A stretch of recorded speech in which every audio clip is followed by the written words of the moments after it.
Gelombang itu akhirnya usai. Ribuan kobold kini tergeletak tak bernyawa, lebih dari 2.500 makhluk berhasil ditaklukkan oleh trio pejuang yang gagah berani. Ketiganya berdiri di tengah medan pertempuran yang sunyi, hanya suara angin yang mengalun melewati tubuh-tubuh dingin sebagai saksi bisu kemenangan mereka. Sebuah notifikasi sistem muncul. Pencapaian Cobalt Slayer berhasil diraih. Meski hanya peningkatan 5 poin untuk tiap atribut, pencapaian itu tetap menjadi tanda atas perjuangan mereka. Jin Hyuk akan mempelajari berbagai skill menggunakan All Master dan Gluttony, maka jumlah poin status akan meningkat tanpa batas. Di antara ketiganya, Jin Hyuk berdiri sebagai yang terkuat. Haryu menyusul di posisi kedua, sedangkan Vulkan berada di urutan ketiga. Hadiah yang diterima Vulkan diberikan kepada Jin Hyuk. Karena Spirit Soldier seperti Vulkan tidak akan bisa menggunakan hadiah itu. Namun, di luar dugaan, Haryu menolak menerima hadiahnya. Ia justru menyerahkannya kepada Jin Hyuk sebagai tanda dari masa depan kita bersama. Sebaliknya, Jin Hyuk tidak bisa mengambil milik Haryu. Masa lalu yang penuh luka membuatnya tidak mau menerima pemberian dari seseorang yang belum sepenuhnya ia percaya. "Aku tidak bisa menerimanya," kata Jin Hyuk pelan, menunduk. "Bukan karena aku tak menghargaimu, tapi karena aku telah dikhianati sebelumnya. Aku memang bilang, kau boleh ikut bersamaku, tapi menerima hadiah darimu adalah suapan yang terlalu besar untuk kuambil tanpa rasa curiga padamu. Jin Hyuk tak mau dikhianati lagi. Buat aku percaya padamu. Jika tidak, Jin Hyuk tak ingin Haryu menemaninya lagi." Saat itu, Haryu tak membalas dengan kata-kata.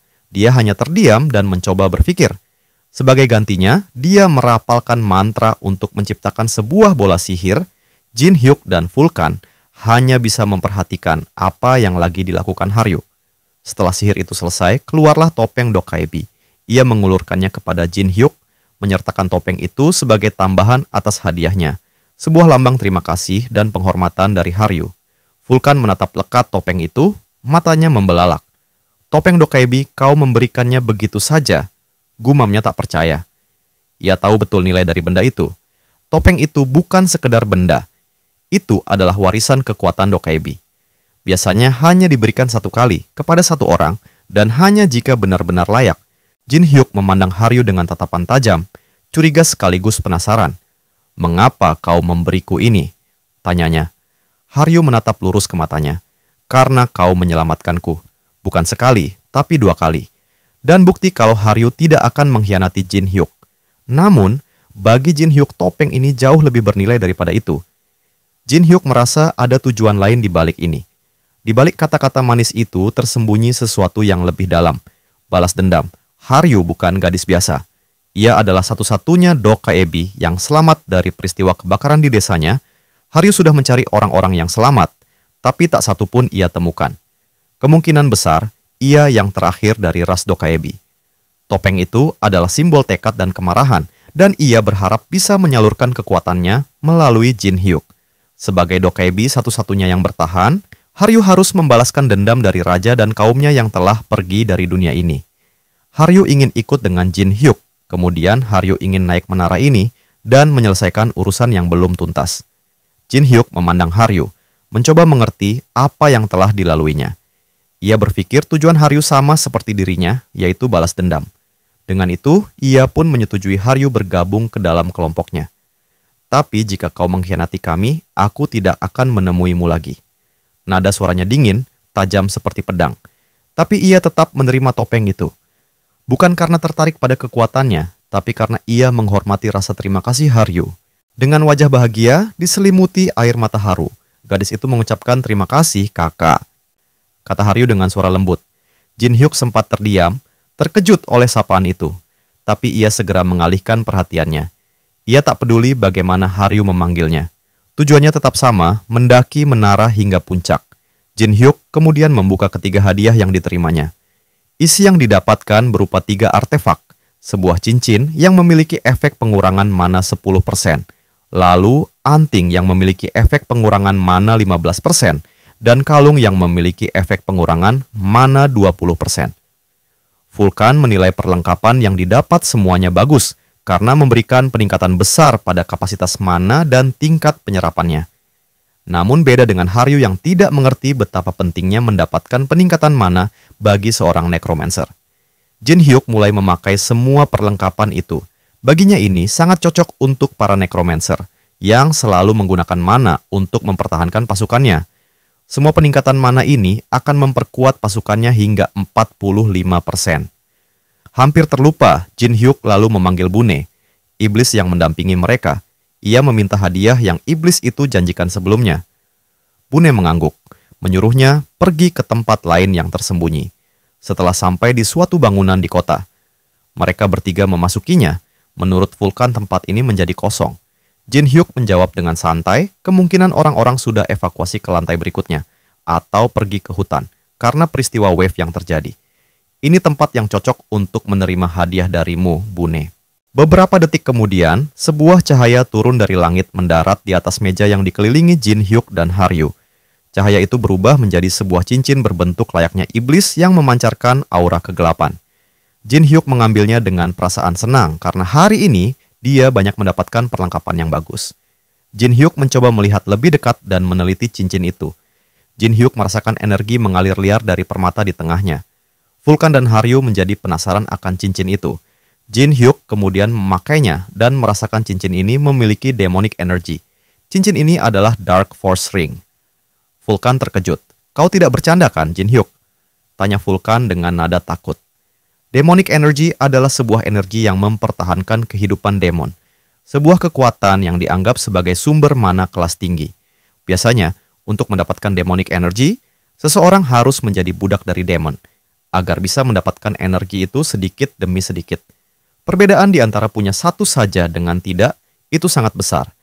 Sebuah tab baru muncul di sistem status Jin Hyuk. Demonic energy, sesuatu yang belum pernah dimiliki oleh manusia manapun.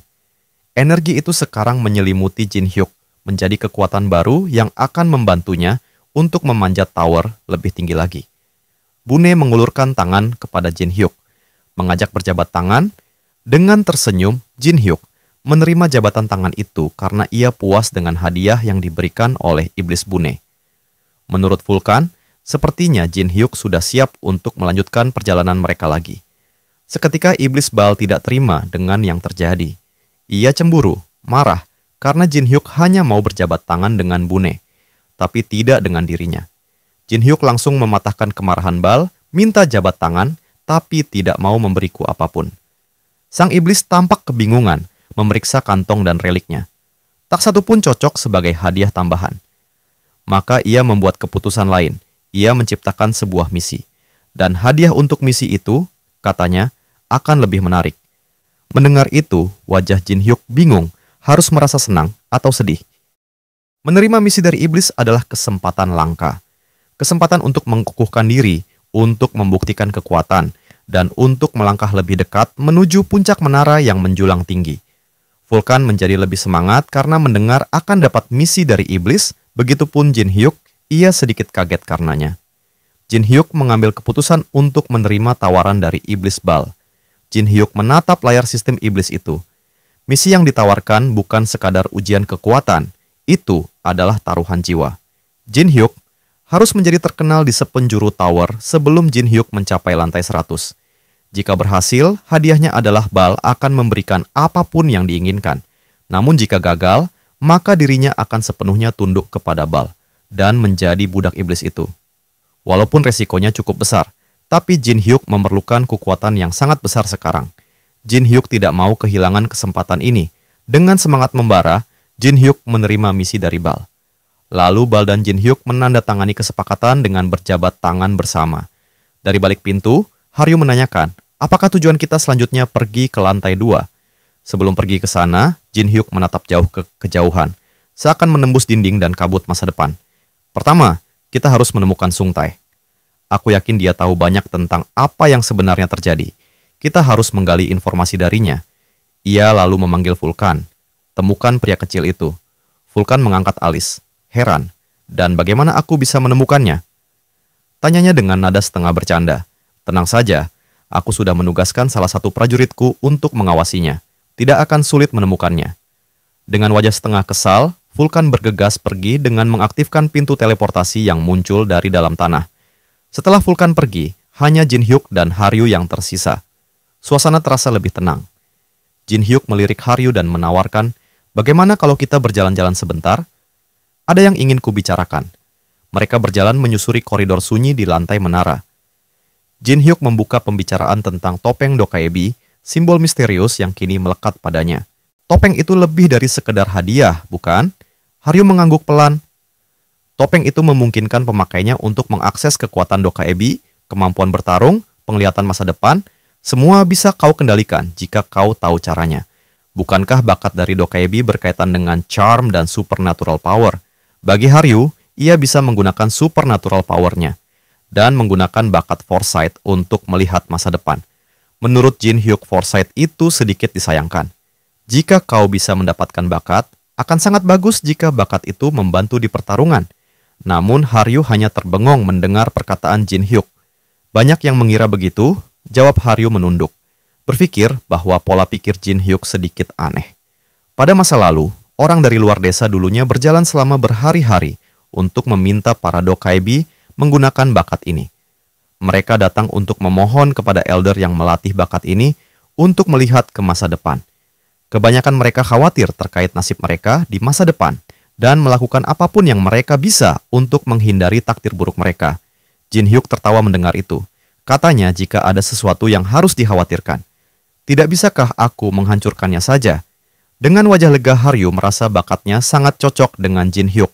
Sebenarnya, bakat Haryu adalah Battle Foresight, sebuah bakat khusus untuk pertarungan. Dia bisa menjadi aset penting bagi Jin Hyuk dan tim. Ia bukan beban, ia adalah senjata rahasia. Tanpa berkata apa-apa, Jin Hyuk menarik Haryu dalam pelukannya. Haryu membeku di tempat, terkejut. Kau sempurna, ucap Jin Hyuk pelan. Tidak, kau yang terbaik. Perkataannya bukan sekedar pujian.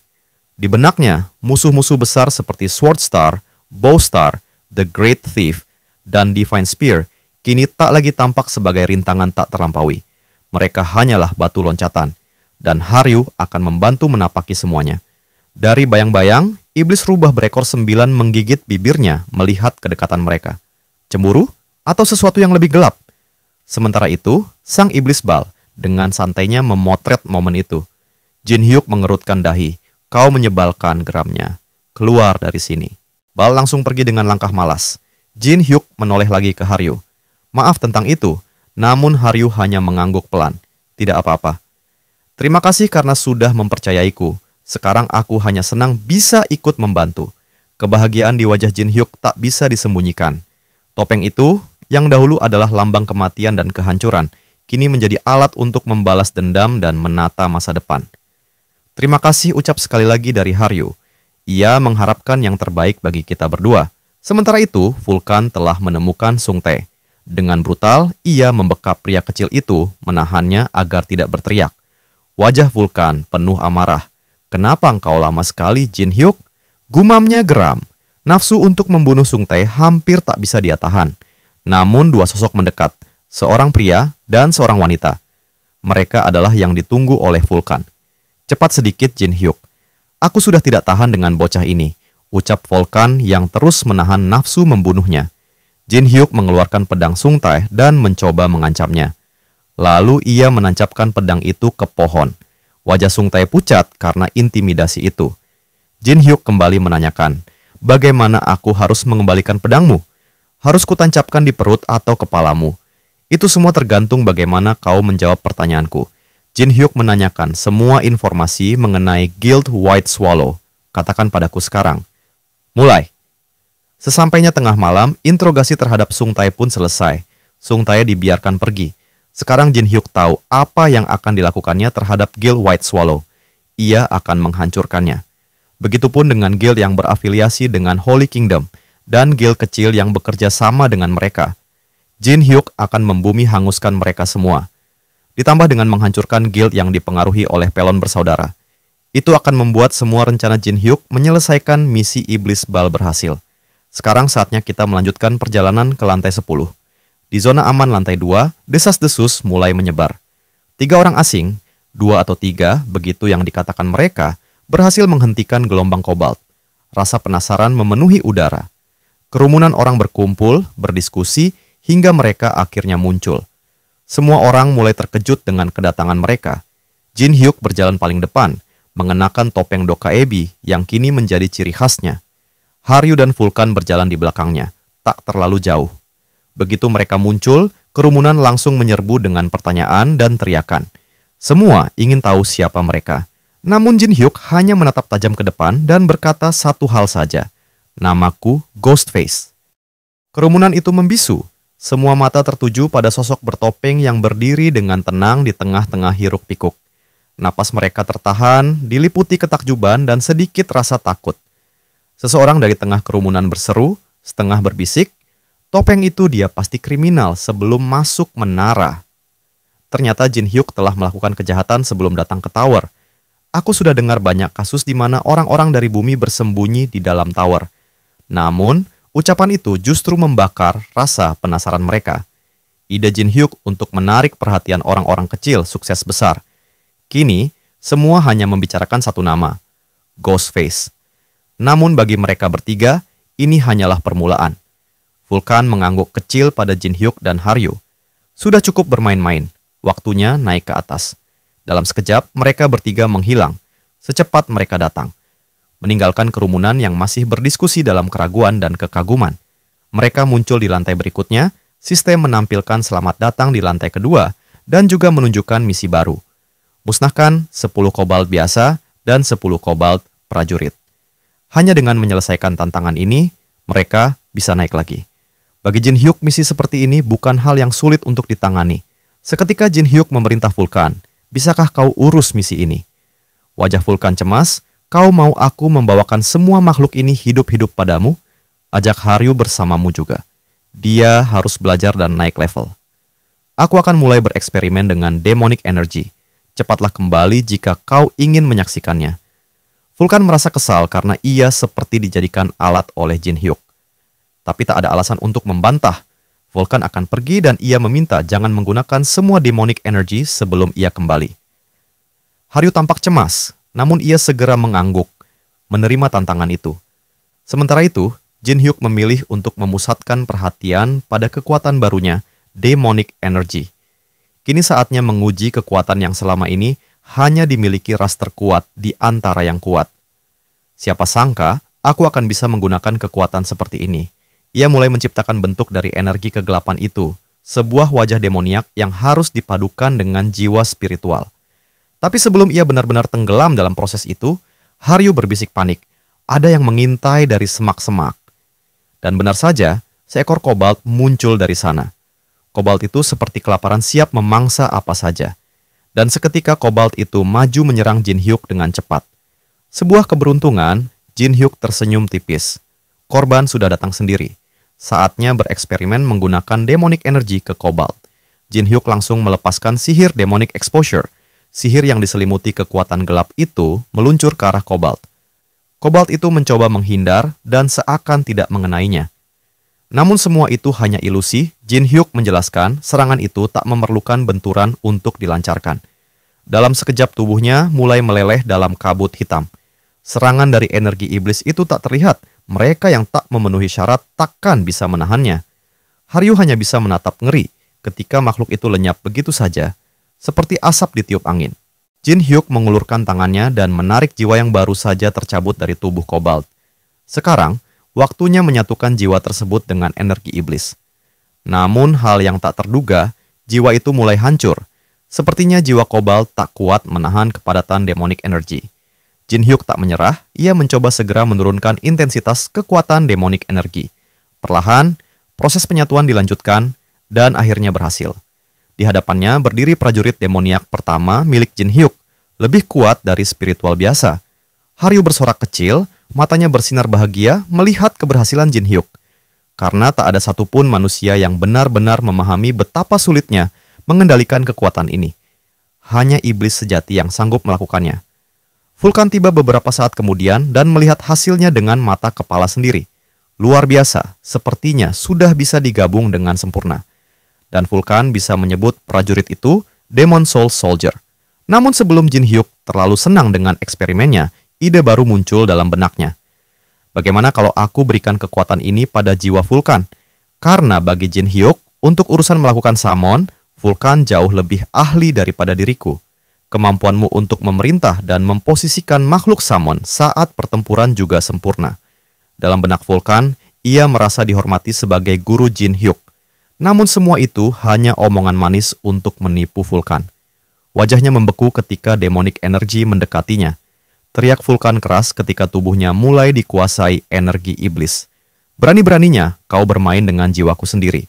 Namun proses sudah dimulai. Jika berhasil, maka seluruh pasukan di bawah kendali Vulkan juga akan berubah menjadi Demon Soul Soldier. Jiwa sang master lebih kuat daripada Cobalt manapun, dan Jin Hyuk akan menggunakan semua demonic energy yang dimilikinya. Pancaran energi iblis itu membesar, menutupi semua tubuh Vulkan. Tak ada yang bisa Vulkan lakukan. Ia menjerit dalam penderitaan. Namun Jin Hyuk hanya berdiri tenang. Jangan khawatir. Spirit Master pertama takkan mati karena hal semacam ini. Dalam rasa sakit Vulkan sempat mengutuk Jin Hyuk. Ia akan membalas perbuatan yang dilakukan Jin Hyuk. Dengan wajah penuh percaya diri Jin Hyuk berkata, "Kalau kau jadi cukup kuat untuk menantangku." Dengan senang hati Jin Hyuk menerimanya. Lonjakan sihir itu berubah menjadi bulat, namun pekatnya semakin memadat. Dan dengan itu, penggabungan jiwa master dan energi iblis berhasil. Vulkan melayang di udara dengan aura yang mengerikan. Kini, Vulkan bukan lagi sekadar prajurit spiritual. Ia adalah Vulkan, sang master iblis. Kekuatannya melampaui batas. Dengan mata menyala karena amarah, ia mendekat pada Jin Hyuk. "Kau telah menciptakan musuhmu sendiri. Sekarang, aku lebih kuat darimu, dan itulah kesalahan terbesarmu sebagai seorang necromancer." Namun, Jin Hyuk hanya terkekeh ringan. "Bagus, akhirnya lawan yang pantas." Kemudian, Jin Hyuk memegang topeng Dokaebi, lalu menggunakannya. Jin Hyuk ingin mencoba kekuatan topeng itu saat pertarungan dengan musuh yang sepadan. Dengan semangat membara, Vulkan memanggil para pasukannya yang baru, Demon Soul Soldier. Satu persatu, prajurit demoniak muncul dari kegelapan, siap bertempur. Dengan kekuatan energi iblis, Vulkan memberikan perintah, "Majulah pasukan Demon Soulku." Namun itu kesalahan besar. Jin Hyuk menarik napas pelan, lalu menyentuh topeng Dokaebi di wajahnya. Kekuatan topeng bangkit, membungkus tubuhnya dalam aura kehancuran. Serangan para pasukan itu tak berarti apa-apa. Yang Jin Hyuk rasakan, serangan para Demon Soul itu terasa lambat. Begitupun juga ia melihat Vulkan, seakan Jin Hyuk bisa melihat gerakan semuanya. Pertarungan baru saja dimulai. Dan disinilah semuanya berubah. Jin Hyuk kini dipenuhi kekuatan iblis, misteri, dan dendam yang belum tuntas. Berkat kekuatan topeng, seluruh pasukan musuh kini terselimuti oleh sihir yang melambatkan gerak mereka. Mereka bergerak dengan kaku, seolah-olah waktu mempermainkan mereka. Serangan mereka tampak konyol, tertunda, lemah, tak berdaya. Tanpa membuang waktu, dengan serangan secepat kilat, Jin Hyuk segera menghancurkan para prajurit itu. Vulkan membeku, tak bisa membayangkan seberapa besar kekuatan Jin Hyuk sebenarnya. Namun tiba-tiba, sebuah langkah menghentak tanah diikuti pukulan dahsyat dari Jin Hyuk yang menghantam Vulkan hingga terlempar beberapa meter jauhnya. Tubuhnya menghantam tanah dengan keras. Jin Hyuk berdiri di atasnya, matanya tajam, memberi nasihat singkat namun tegas. "Lebih baik kau menyerah dan patuhi perintahku." Sementara itu, Haryu berlari mendekat, cemas, ingin memastikan bahwa sang lelaki tua baik-baik saja. Meski tubuh Vulkan adalah roh dan secara teknis tak bisa terluka, rasa sakit yang ia alami terasa nyata, menusuk seperti luka pada tubuh fisik. Haryu tahu ini tidak menyenangkan bagi sang master. Meski tak menunjukkan emosi secara berlebihan, Haryu merasakan simpati untuknya. Haryu menoleh ke Jin Hyuk, terkejut. Ia berhasil menggunakan kekuatan topeng. Jin Hyuk hanya menjawab dengan tenang bahwa saat mengenakan topeng, segalanya terlihat seolah-olah dalam gerakan lambat. Jin Hyuk merasa menjadi seniman bela diri dalam waktu singkat. Menurut Haryu itu bukan karena keahlian, tapi efek samping dari topeng itu sendiri. Jin Hyuk merasa tak mempercayainya, tapi Jin Hyuk bertanya-tanya, jika itu hanya efek samping, apa sebenarnya kegunaan utama topeng itu? Haryu menjelaskan, memperlambat musuh hanyalah bagian kecil dari kekuatannya. Yang terpenting adalah kemampuan pemilik topeng untuk memiliki pandangan ke depan dalam pertempuran, sebuah kejelian untuk melihat langkah berikutnya, bahkan sebelum gerakan dimulai. Itulah inti dari topeng tersebut. Jin Hyuk terbakar rasa ingin tahu dan frustrasi, bertanya bagaimana cara menguasainya. Namun Haryu hanya bisa menggeleng. "Aku hanya melakukannya begitu saja." Tapi terkadang, efek samping itu tetap muncul. Jawabnya, kekuatan itu tak bisa digunakan terus-menerus. Jika dipaksakan, pemula bisa terserang sakit kepala hebat dan pusing luar biasa. Sayangnya, Jin Hyuk baik-baik saja dan tak merasakan apapun. Ketika Dokkaebi yang belum terlatih mencoba menggunakan kemampuan spesial, kebanyakan dari mereka akan merasakan sakit kepala. Hal itu juga terjadi kepada Haryu. Ia tak mampu menggunakan foresight kapanpun ia mau. Haryu sempat khawatir ketika Jin Hyuk tidak bisa mengaktifkan skill topeng itu. Sepertinya Jin Hyuk sudah salah perhitungan, padahal ia merasa semuanya sudah sesuai dengan keinginannya. Jin Hyuk menjadi terlalu bersemangat karena sudah sekuat ini, yang bahkan baru di lantai 2. Jin Hyuk pun menyadarkan dirinya sendiri, lalu mengucap terima kasih dengan Haryu. Sementara itu, Vulkan terduduk diam. Dulu, ia adalah seorang master spirit besar, namun kini ia malah menjadi prajurit iblis yang patuh pada perintah. Sebuah ironi yang menghantam harga dirinya. Haryu, yang sejak awal memang lebih lembut dibandingkan Jin Hyuk, merasa kasihan pada lelaki tua itu dan memutuskan untuk membantunya. Vulkan merasakannya, dan meski hanya sedikit, ia bersyukur. Tanpa berlama-lama, Haryu menyatakan bahwa sudah waktunya untuk melanjutkan misi. Jin Hyuk membutuhkan lebih banyak kobalt. Satu lagi, atau mungkin, jika tak ada pilihan lain, Vulkan sendiri yang akan menjadi pengganti. Apalagi yang bisa dilakukan Vulkan selain mematuhi perintah? Misi utama akhirnya selesai. Vulkan memanggil kembali para kobalt yang telah mati, kini menjadi pelayan sang master. Bersama Haryu, mereka menyapu bersih lantai ketiga. Begitupun dengan lantai keempat dari menara tersebut, selesai dengan mudah karena topeng Dokkaebi yang ia pakai. Kini lantai kelima menanti, namun kabar tentang keberhasilan mereka sudah lebih dulu menyebar. Tentang seseorang yang menyebut dirinya sendiri sebagai Ghostface. Di lantai kelima, Jin Hyuk terlihat sedang mengidentifikasi area sekitar dengan sihirnya. Medan ini sulit dilalui bagi siapapun, kecuali bagi Jin Hyuk. Di tengah hutan lebat, Kobalt muncul dari belakang. Serangan tiba-tiba datang dengan sangat cepat. Kobalt melemparkan jarum-jarum mematikan ke arahnya, namun Haryu bereaksi lebih cepat. Dengan gerakan sigap, ia menepis semua jarum yang meluncur ke arah Jin Hyuk. Seketika, kemampuan foresight tempurnya aktif, nyaris tanpa usaha, seolah waktu menyesuaikan diri padanya. Kobalt itu kebingungan. Ia tak mengerti mengapa serangannya gagal. Dan saat itulah, tangan demonik salah satu prajurit Vulkan menangkap kepala Kobalt dengan kekuatan luar biasa. Vulkan berhasil menghajarnya tepat waktu. Jika tidak, Jin Hyuk mungkin akan terluka. Tapi dalam benaknya ia berpikir, seharusnya ia tidak hanya menghentikan, tapi langsung menghancurkan Kobalt itu. Namun semuanya sudah terjadi. Vulkan mulai merasa ada yang aneh. Ia mengamati Haryu. Ada sesuatu yang tidak biasa, sesuatu yang membuatnya waspada. Haryu tampak berbeda. Ia tak tahu pasti apa, tapi firasatnya berkata, sesuatu sedang terjadi dan itu bukan hal baik. Jin Hyuk telah menyelesaikan semua persiapannya. Dengan sorot mata penuh tekad, ia memanggil rekan-rekannya. Namun, Haryu justru berdiri terpaku, bingung dan panik saat mendapati sebilah pedang terhunus di tangannya. Ia tidak mengerti bagaimana pedang itu bisa sampai ke sana atau apa yang sedang terjadi. Namun, Jin Hyuk tidak punya waktu untuk menjelaskan. Ia punya rencana besar. Kali ini bukan hanya tentang memanggil monster. Ia ingin menciptakan gelombang baru dengan tangannya sendiri. Lantai kelima kini telah dipenuhi goblin, menggantikan Kobalt yang biasanya ada di sana. Itu berarti satu hal.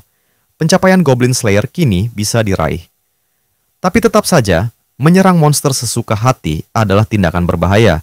Jika tuan mereka muncul, akibatnya bisa fatal. Jin Hyuk bukan pemburu Raja Iblis. Tujuannya bukan mengalahkan sang penguasa kegelapan, melainkan menciptakan gelombang secara manual. Ketika mendengar itu, Vulkan dan Haryu saling menatap Jin Hyuk. Terkejut, bingung, nyaris tidak percaya. Tidak ada yang pernah mendengar tentang hal seperti ini, dan memang tidak ada yang tahu. Hanya Jin Hyuk yang menyadari rahasia ini, sesuatu yang ia temukan selama penyerbuan dari satu lantai ke lantai lainnya. Ada satu momen yang menggugah kecurigaan Jin Hyuk. Celah antara lantai 3 dan 4, sebuah kejanggalan dalam struktur ruang yang seharusnya tidak ada. Dari sana, Jin Hyuk menyimpulkan bahwa setiap zona memiliki titik pusat tempat monster muncul. Jika seseorang bisa menyalurkan mana ke dalam titik itu, maka monster akan bermunculan, persis seperti saat terjadi gelombang.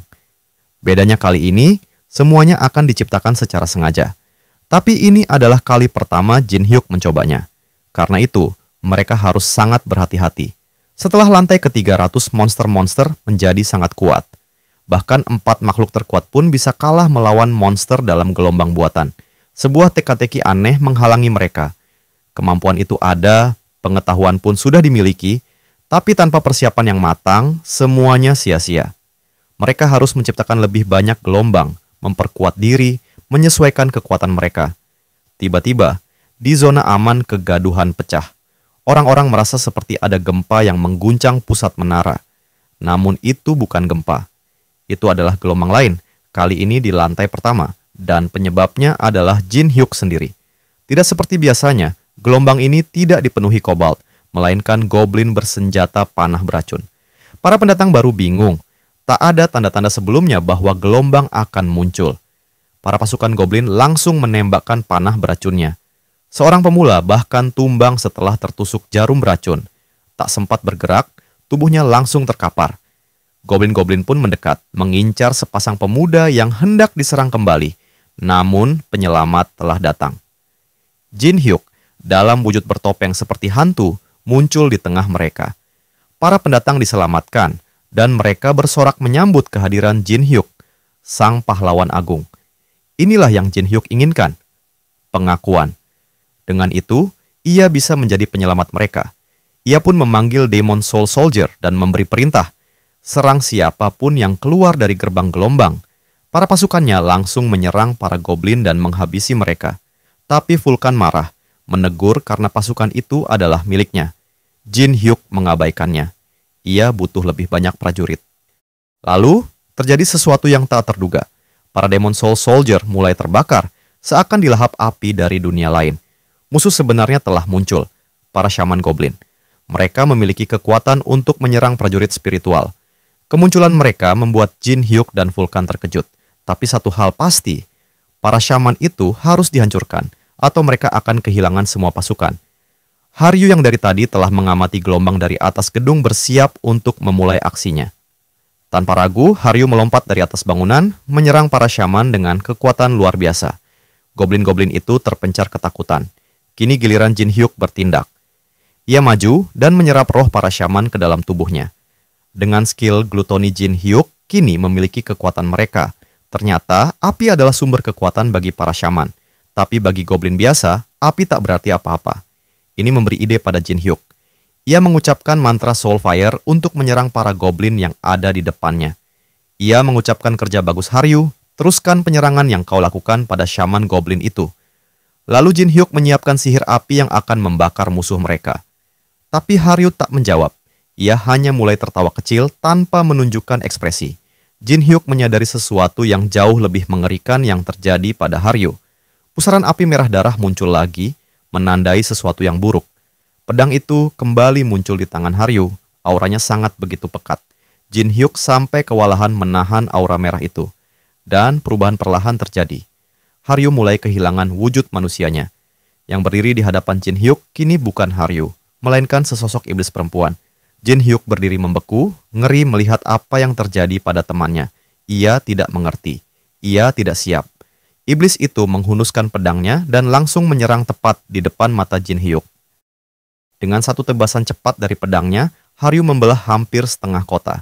Tanah terbelah, bangunan runtuh, dan udara bergetar oleh gelombang kekuatan luar biasa yang tak bisa dipercaya mata manusia.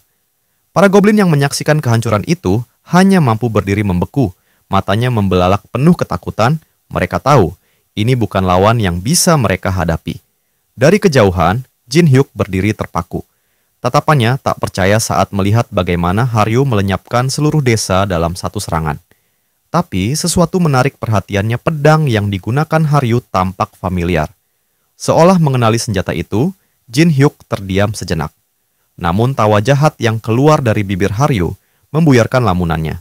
Dengan langkah perlahan namun mengancam, Haryu mengayunkan pedangnya ke arah Jin Hyuk. Hanya dengan kecepatan refleks tinggi, Jin Hyuk berhasil menghindar. Ayunan itu tak hanya mengincarnya, tetapi juga menghancurkan bangunan besar di belakangnya dalam satu hantaman. Jin Hyuk menarik napas, lalu melepaskan topengnya. Wajahnya kini terlihat jelas. Dengan nada tenang namun tajam, Jin Hyuk bertanya, "Kau mengenaliku?" Tapi Haryu tidak menjawab. Dia hanya terus menyerang tanpa henti, pedangnya menyambar dengan kejam. Jin Hyuk memblokir serangan-serangan itu satu persatu. Meskipun begitu, ia tak bisa menyangkal. Kekuatan Haryu benar-benar di luar nalar. Satu pukulan keras dari Haryu menghempaskan Jin Hyuk, membuat tubuhnya melesat melewati reruntuhan. Suara telepati terdengar dalam pikirannya. Vulkan memanggil, panik. "Jin Hyuk, kalian baik-baik saja?" Teriak Vulkan ikut masuk dalam percakapan telepati. Jin Hyuk menjawab dengan nada tegas, "Aku masih hidup." Tapi rasanya seperti kita sedang menghadapi vanguard terakhir dari Dokaibi. Sementara monster-monster lain telah disingkirkan, Jin Hyuk segera memerintahkan Vulkan untuk menyelesaikan sisanya. Ia kembali mengenakan topengnya. Di dalam hatinya, ia tahu, prioritasnya adalah Haryu, musuh yang tak bisa diremehkan. Dengan satu lompatan berani, Jin Hyuk menyerang Haryu, mengaktifkan skill pandangan ke depan pertempuran. Ia bisa merasakan bahaya mendekat cepat dari pedang Haryu. Gagal bertindak berarti mati. Ia bersiap mengayunkan kapaknya. Tak ada sekutu atau musuh di dalam menara bisiknya pada dirinya sendiri. Meski kisahnya tragis, ini adalah akhirnya. Namun keraguan singkat menyelusup dalam pikirannya. Ia teringat pada sikap Haryu yang dahulu, gembira, ceria. Keraguan itu hanya sekejap, tapi cukup bagi Haryu untuk merebut kapaknya. Mata Haryu menyala dengan ancaman mematikan. Ia juga mengaktifkan pandangan ke depan pertempuran miliknya sendiri. Dengan seringai bengis dan tatapan penuh kehancuran, Haryu menebas Jin Hyuk. Darah muncrat. Jin Hyuk terhuyung, luka menganga di tubuhnya. Dalam keputusasaan, ia memanggil pasukan kerangkanya. Dari tanah, goblin-goblin mati bangkit kembali dalam bentuk tulang belulang. "Hadapi dia," perintah Jin Hyuk. Namun Haryu tidak bergeming. Satu demi satu, pasukan kerangka itu dihancurkan dengan mudah. Pedangnya membelah mereka seperti kertas. Jin Hyuk yang menyaksikannya tertegun. Bagaimana bisa dia secepat ini? Apakah dia juga menggunakan pandangan ke depan? Pikirnya dalam hati. Rasa gentar muncul. Dia tak bisa menahan diri untuk bertanya dalam pikirannya, bagaimana caranya mengalahkan sosok sekuat ini. Tiba-tiba, ledakan besar terjadi. Gelombangnya menghantam Jin Hyuk, memaksanya mundur. Saat ia berdiri kembali, rasa aneh menjalari tubuhnya. Ada yang tidak beres. Matanya menatap Haryu, darah mengalir dari bola matanya. Sesuatu salah. Apakah ini efek samping dari kekuatan itu? Atau mungkin rebound yang pernah disebutkan Haryu sebelumnya? Sebuah harapan tipis muncul di benak Jin Hyuk. Namun ia belum bisa memastikannya. Dan yang lebih buruk, ia sendiri tidak bisa lagi menggunakan pandangan ke depan pertempurannya. Ia berlari cepat menjauh dari Haryu. Tubuhnya melompat melalui jendela rumah yang telah hancur sebagian. Haryu berhenti sejenak di luar. Matanya menyipit. Dari dalam, Jin Hyuk mengejek. "Apa kau datang untukku?"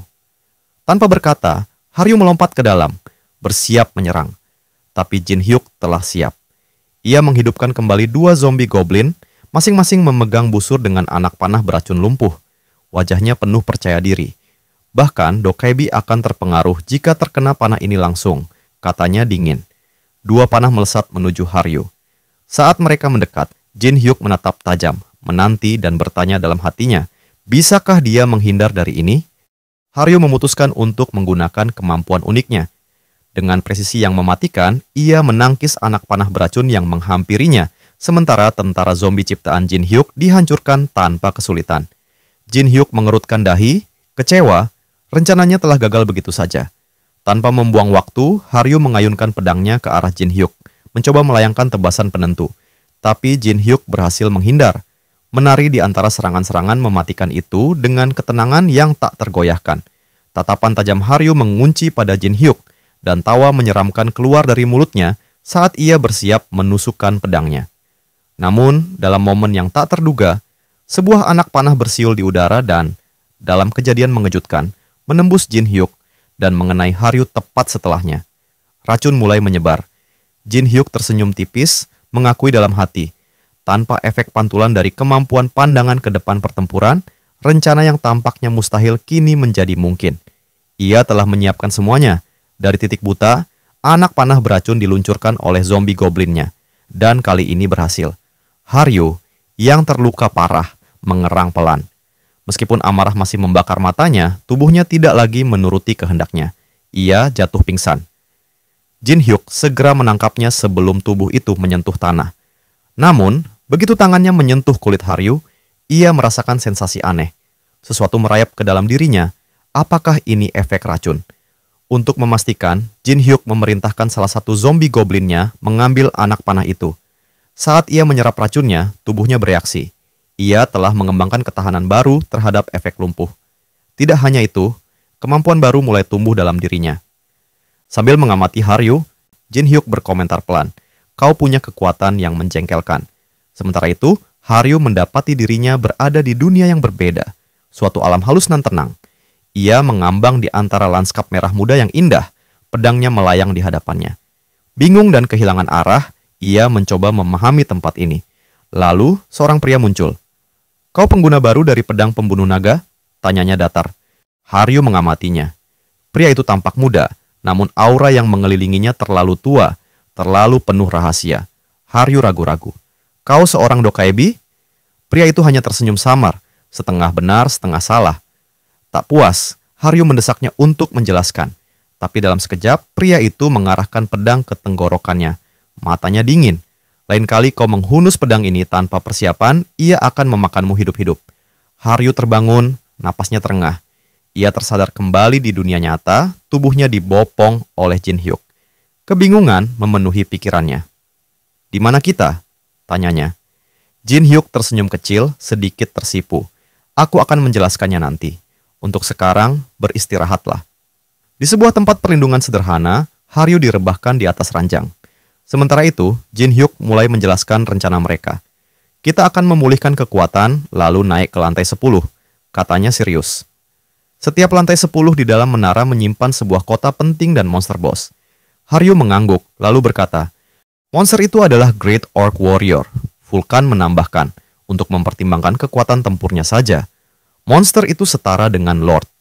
Kalau begitu, setelah kita sembuh, kita semua pergi bersama." Namun Jin Hyuk menghentikannya. "Tidak," katanya dengan tegas. "Mulai sekarang aku akan beroperasi sendiri." Haryu menatapnya, terkejut. "Apa maksudmu? Kau meninggalkan kami?" Jin Hyuk menatapnya dalam. "Aku tidak meninggalkan siapapun. Ingat lantai 5, ingatanmu berhenti di sana, bukan?" Haryu mengangguk perlahan. Jin Hyuk menjelaskan, "Pedangmu itu adalah bilah iblis. Kekuatannya setara dengan pedang ego. Ia memberimu kekuatan luar biasa, tapi menukar kewarasanmu sebagai bayaran." Jin Hyuk duduk di tepi ranjang, menatap lurus ke arah Haryu. "Kalau kau terus mengandalkan kekuatan itu, kau akan hancur sebelum mencapai lantai 100. Ia memberi Haryu sebuah tugas. "Kau akan naik ke lantai 10 sendirian. Latih kekuatanmu sendiri. Jangan bergantung pada pedang itu." "Itu pekerjaan rumahmu." Haryu, dengan senyum ceria yang khas, mengangguk. "Baik, aku akan jadi sekutu yang layak bagimu nanti, Jin Hyuk." Jin Hyuk menyeringai. "Kita lihat nanti." Pagi pun tiba. Di jalan yang remang disinari cahaya menara, Jin Hyuk, Haryu, dan Vulkan berdiri bersama. Haryu menunduk sedikit. "Terima kasih untuk semuanya. Aku akan mengejarmu sesegera mungkin." Jin Hyuk tersenyum. Tangannya terangkat untuk memberikan isyarat terakhir. "Tak perlu memamerkan fakta bahwa kau adalah seorang Dokaebi saat sedang melakukan perjalanan sendiri. Tak perlu terburu-buru, karena Jin Hyuk juga ada urusan lain sebelum pergi ke lantai 10. Aku akan menunggu." Dan dengan itu mereka berpisah. Masing-masing melangkah ke jalan mereka sendiri, menuju ujian, kehancuran, dan kebangkitan di dalam menara tanpa akhir. Beberapa hari telah berlalu sejak perpisahan mereka. Di lantai 9, Jin Hyuk terus menguji topeng barunya, topeng peninggalan dari Haryu. Di hadapannya berdiri makhluk-makhluk yang jauh berbeda dari goblin biasa yang dulu mereka temui. Meski demikian, mereka tidak memberikan ancaman berarti. Vulkan memperhatikan Jin Hyuk bertarung, lalu berkata, "Sepertinya kau mulai memahaminya." Namun Jin Hyuk lebih tertarik membahas soal peran Vulkan dalam mengekstraksi jiwa orc untuk menciptakan Orc Demon Soul Soldier. Vulkan menyebut bahwa menciptakan gelombang demi gelombang sepertinya telah menjadi rutinitas baru mereka. Jin Hyuk mengangkat bahu, menyarankan agar Vulkan tak mengeluh. Tapi Vulkan membalas dengan jujur. Ia tidak mengeluh, malah menikmatinya. Namun, Vulkan tak bisa menahan diri untuk menyentuh hal yang lain. Ia menyadari selama pembersihan lantai, Jin Hyuk sama sekali tidak menyebut nama Haryu. Saat ia mengangkat topik itu, Jin Hyuk hanya menatapnya tajam. Aku tidak akan menerimanya sebagai sekutu jika aku tahu dia akan gagal. Jawab Jin Hyuk dengan senyum kecil, tapi aku mengenali kekuatannya dan keinginan tak tergoyahkannya untuk membalas dendam. Jin Hyuk segera mengalihkan perhatian, mendesak Vulkan untuk membawa lebih banyak orc demi menyelesaikan tugas mereka. Gelombang manual tidak cukup, katanya. Vulkan mendengus, lalu mengungkapkan kekesalannya, terutama terhadap ketidakpedulian Jin Hyuk terhadap para orang tua. Ia bahkan bertanya tentang orang tua Jin Hyuk. Namun, Jin Hyuk hanya menjawab tenang, "Aku tak punya orang tua." Ucapan itu menggantung dingin di udara. Apa yang salah dengan itu? Vulkan tertegun. Jin Hyuk kemudian mengungkapkan bahwa ia dibesarkan di panti asuhan. Penjelasan itu memberi sedikit cahaya pada sikap dinginnya yang konstan.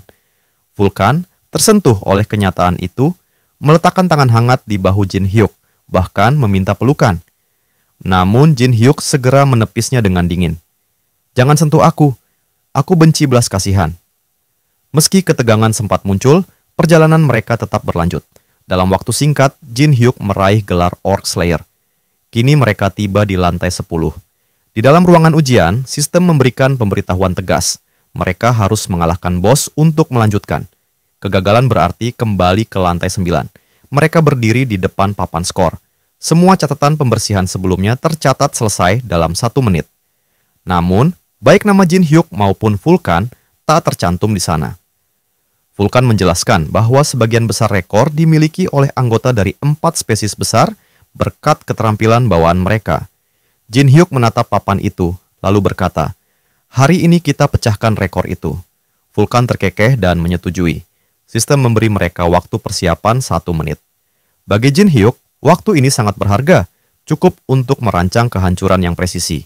Ia memberi perintah, "Gunakan Demon Soul Soldier-mu untuk melumpuhkannya saat bos muncul."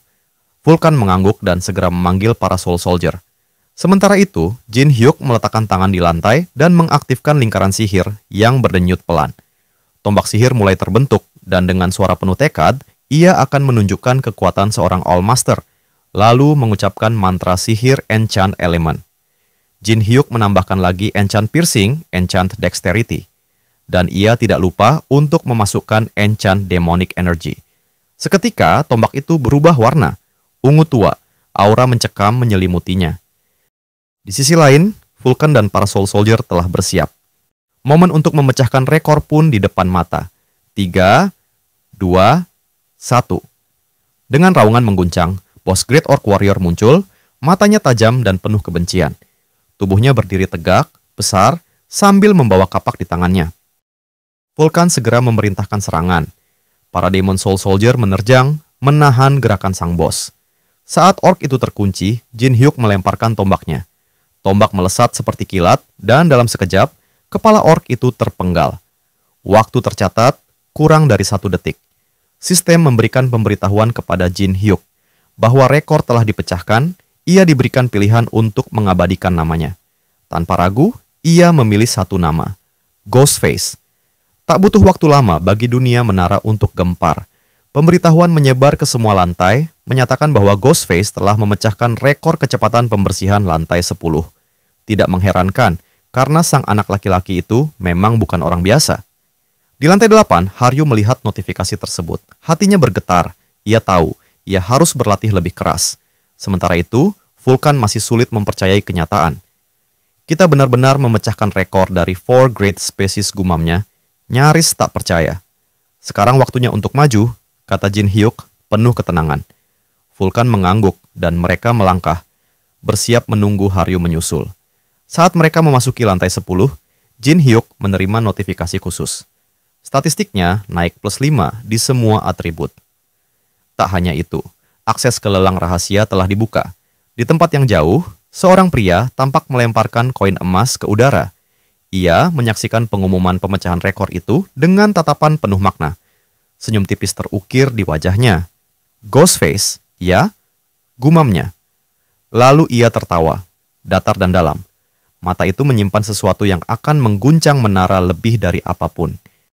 Beberapa hari kemudian, Jin Hyuk, pahlawan kita, akhirnya mencapai lantai ke-10 dari menara. Disinilah para pendaki awal biasanya berhenti dan memilih untuk kembali ke bumi melalui portal yang tersedia. Mereka yang menyerah pada pendakian diberikan hak komersial dan dengan cepat membentuk sebuah kota metropolis terbesar dalam rentang 100 lantai pertama menara. Di tengah hiruk-pikuk pasar dan lalu lalang para pedagang, Jin Hyuk memutuskan untuk melikuidasi sisa hasil rampasannya. Ia ingin menukarnya dengan ramuan dan barang habis pakai lainnya sebagai bekal untuk pendakian berikutnya. Sementara itu, ia terus mengevaluasi topeng barunya, sebuah artefak misterius yang menyembunyikan identitasnya sebagai Ghostface. Di sampingnya, Vulkan mengamati keramaian dan menyebutkan bahwa pembatasan lelang telah dicabut oleh kota. Namun, pasar tetap padat, hiruk dan semarak. Jin Hyuk mengangguk. Ia mencatat bahwa banyak individu di tempat ini hidup secara normal, menggantungkan kebutuhan mereka sepenuhnya pada sistem lelang. Saat mereka menyusuri jalanan kota, para pedagang tak henti menawarkan layanan. Kata penginapan Gold Leach terus-menerus disebutkan, menarik perhatian Vulkan yang mulai kehilangan kesabarannya. Dengan nada frustrasi, Vulkan bertanya tentang istilah itu.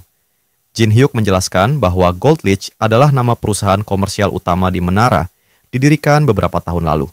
Namun, nama itu juga merujuk pada seorang individu misterius, sosok terkaya di seluruh menara. Identitas aslinya tidak diketahui, tapi rumor mengatakan bahwa ia memiliki emas dalam jumlah tak terbayangkan mengalir melalui tangannya. Vulkan terkejut, matanya melebar penuh rasa ingin tahu. Apa sebenarnya agenda bisnisnya? Tanyanya. Jin Hyuk hanya tersenyum samar dan menunjuk sebuah logo, lambang perusahaan Gold Leach. Aku mempertimbangkan mereka untuk jadi sponsor, ujarnya. Vulkan ternganga, tak percaya bahwa Jin Hyuk benar-benar berniat mendekati entitas sebesar itu. Adegan berganti saat seorang gadis menyambut mereka di kantor utama perusahaan Gold Leach.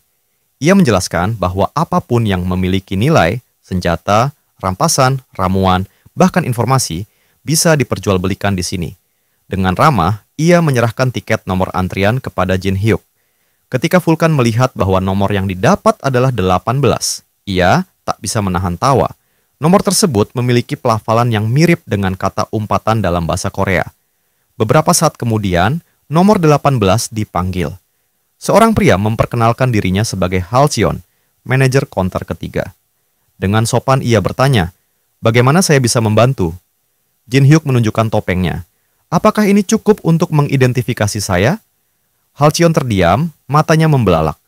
Ia mengenali topeng itu, Ghostface. Legenda yang bahkan dalam bayangan pun ditakuti.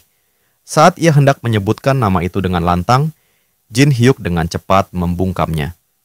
"Jangan," katanya tegas. "Kau tahu mengapa aku mengenakan topeng ini?" Halcyon mengangguk mengerti. Jin Hyuk kemudian menyerahkan 3.000 keping emas, hasil dari pertarungannya melawan Monster Wave. Halcyon bertanya, "Apa maksudmu membawa jumlah sebesar ini?" Jin Hyuk tak bertele-tele. "Aku ingin bertemu dengan Gold Leach." Halcyon terkejut, dalam hati mempertanyakan kewarasan tamunya.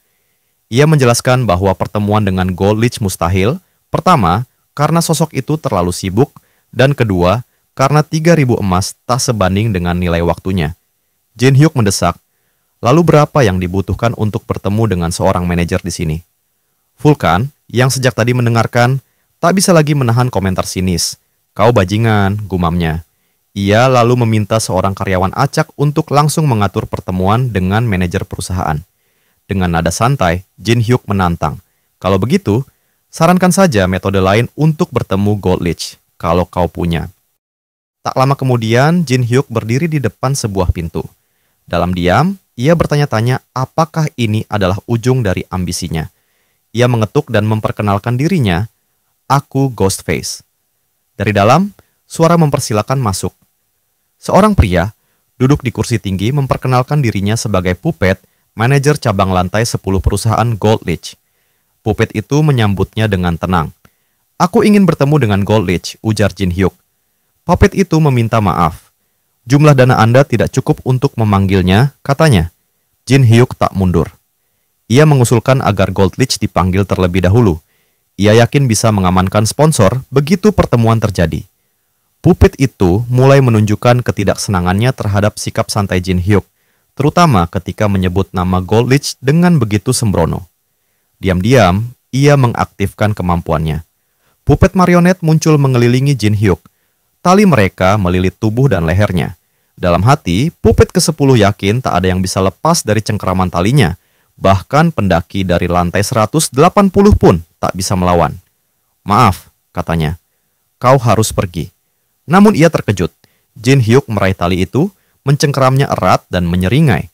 "Kau bertaruh pada kesombonganmu," ucapnya, sebelum meremukkan puppet itu. Puppet ke-10 ternganga, tak percaya. Bagaimana Jin Hyuk bisa membatalkan keterampilannya? Ini adalah teknik tingkat tinggi yang tak tertandingi, bahkan di lantai 180. Tiba-tiba, ia merapatkan kedua telapak tangannya. Dalam sekejap, ia dan Jin Hyuk dipindahkan ke sebuah tempat lain. Sebuah ruang tak bernama, sunyi namun megah. Puppet itu menyebutnya sebagai Mind Realm, sebuah dimensi tanpa batas di mana jiwa dan pikiran dipisahkan dari tubuh. Namun sebelum ia sempat menjelaskan, Jin Hyuk menyela. "Aku tahu tempat ini. Mind Realm, dimensi tanpa hukum realitas. Satu-satunya yang berlaku di sini adalah pengalaman dan kekuatan jiwa." Sekali lagi, puppet ke-10 terkejut. Bagaimana mungkin seorang pemanjat lantai rendah memahami hal-hal esoteris seperti ini? Dengan sorot mata yang kini tajam dan gelap, puppet itu kembali mengaktifkan kemampuannya. Ia berkata bahwa jika Jin Hyuk bertarung denganku dan menang, akan aku coba untuk mempersiapkan pertemuan dengan Gold Lich. Tali kembali melilit Jin Hyuk, tapi kali ini pahlawan kita hanya menyeringai, lebih tenang dari sebelumnya. "Pengalaman dan jiwa. Kau tak sebanding denganku. Kau masih belum tahu kalau skillmu itu tidak bekerja padaku." Dengan mudah Jin Hyuk kembali melepaskan tali yang mengikat dirinya. Puppet ke-10 masih belum bisa memahami. Bagaimana mungkin seseorang yang baru mencapai lantai 10 memiliki pengetahuan sedalam itu? Namun dari cara Jin Hyuk membawa diri dan ketajaman pikirannya, jelas bahwa pria bertopeng ini bukanlah pendatang biasa.